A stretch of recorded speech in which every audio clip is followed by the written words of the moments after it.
So you own a bunch of land in the Upland metaverse, lots of properties. What are you going to do with them? In this video, I'm going to explain the top 5 utilities for the properties that you own. It's the start of the second quarter in 2023, and there was just a town hall meeting where someone had asked an interesting question to the founders that related to utility for the properties that people own. The question to the founder was, are they concerned about the resale prices of some of these properties that are selling well below mint price and not maintaining their value?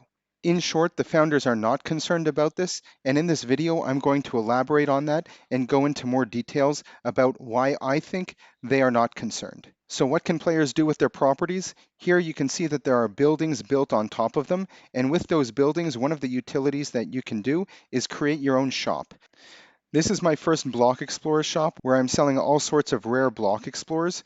We know that these Block Explorers will be drivers for our cars in the future, and this is a utility that players are still waiting on. However, the fact that I and other players are able to open up Metaventures like this one enables us to utilize our properties for a marketplace and to sell items. So aside from having your property just sit around and collect yield, which by the way in the future is expected to decrease as well, this shop is a place where owners can earn additional income, whether it be by selling their own items or having other players place their items and the owner is able to earn commission.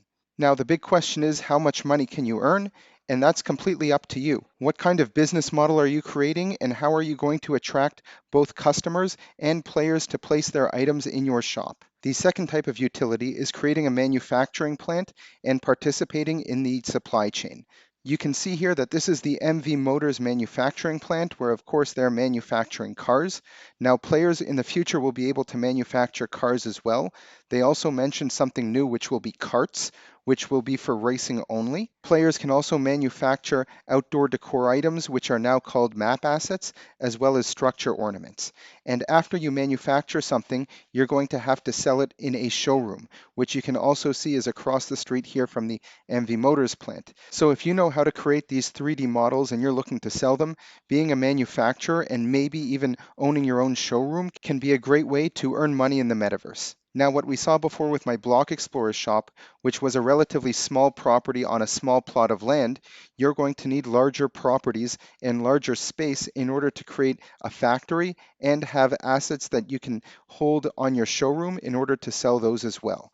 So you can see here that there's a wide variety of different property sizes that players can utilize. Regarding which properties you want to buy, bigger ones or smaller ones, where they're located, that completely depends on what your strategy is in Upland.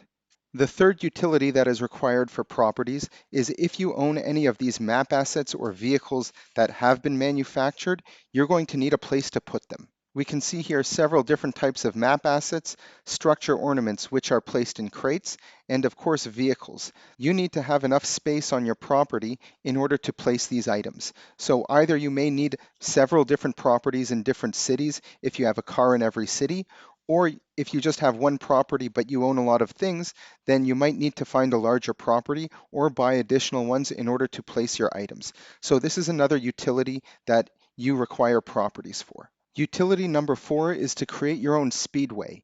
One of the requirements to own a speedway and have a racetrack is that you need to have 4 properties along the racetrack. You can see here that this speedway structure is the starting point for a race. However, you are going to need at least 3 other properties along the track as well. So you don't have to necessarily build on top of them, but holding 4 total properties on the track is one of the requirements. So we can see here another utility for just owning a property and have it doing absolutely nothing. So if you're looking to be a race commissioner and building your own racetrack, then owning several properties along a track is going to be necessary. Now, before I get to the top utility, I just want to remind you, if you haven't already done so, make sure to subscribe to our channel. And if you have, thank you for being a loyal subscriber. One of the future utilities that we can expect is to be able to rent out your home to somebody else. So maybe I am someone who does own a lot of properties in all sorts of cities, but I'm not necessarily spending time there, and other players will want to do that, then I will be able to rent that out to them and essentially become a metaverse landlord. Now, the top utility for properties, which actually ties into this rental, is being able to set your home address. So here when you click into a profile, you are able to see the Upland player's home address. And you can see here that my address is set to Olympic Boulevard in Century City, Los Angeles. Now, when you set your home address, you are obviously identifying that you want to be a part of this specific community. Now, being a part of a strong community is important and can provide you with monetary benefits because we know that there is something called neighborhood ratings. And the stronger your neighborhood is, the more likely that you are able to spawn a new collection and earn additional boosted earnings in addition to a one-time bonus. And in the future, once you have spawned that initial collection, you are able to increase your boosted earnings if your neighborhood is able to continue to grow and excel. One of the metrics that is used to calculate these ratings is the average number of Upland players who have set their home address to that specific neighborhood. Now, you can only have one home address in Upland, so you have to choose wisely. You are able to change your home address periodically, so you don't have to only live in this one neighborhood. You can jump between different neighborhoods.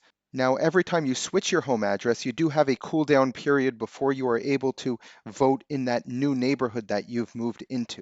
Now, Upland's slogan is play, earn, and connect. And we can see here that just by creating a home address, you are able to potentially earn more money by being part of a stronger node. And you are also able to connect to players through having this shared sense of community. In the future, we can also expect neighborhood chats that are specific to players who set their home neighborhood to, let's say, Century City. So if Century City isn't your home address, then you won't be able to be a part of this private chat or community. And now again, this really ties into what I mentioned before about renting properties. Maybe someone really wants to be a part of this Century City community, but they aren't able to afford a property there. In the future, they might be able to rent out a space so they can actually partake in that community.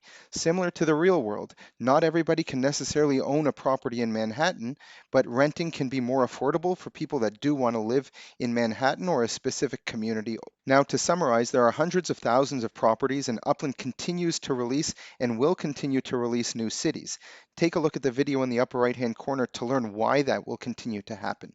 But as there is more land, there's going to be an abundance of land that may be less valuable, especially when we look into the future where we can expect the base earnings on the properties to drop from what it is right now at 14.7%. So when you look at the claim that there are lots of properties that are selling below the mint price, you have to ask, why are players not adding utility to them? Why are they not using those properties to their fullest potential? For players who are able to create Metaventures, to build up a community, to have lots of people set their home addresses to that neighborhood, you can expect there to be a lot more interest and action going on in that neighborhood, thus raising the demand for properties in that area. So it would make sense for land prices in this neighborhood to rise well above the mint price. However, if you own properties in areas that are not fully developed and maybe there are still properties that are available there and people are not investing their spark hours or energy in building up those neighborhoods, then what is going to keep the value of that property? So in conclusion, I think that the founders are not concerned because they see that there are lots of communities that are really strong, and that's what Upland is looking for. If you are able to take an area and add value, then that's fantastic. If you're just owning properties and not doing anything with them, you can only expect in the future for the base yield to decrease on that and your earnings on that property to be a lot less. Let me know in the comments below what you think. Do you agree with the founders, or do you think there is really a problem?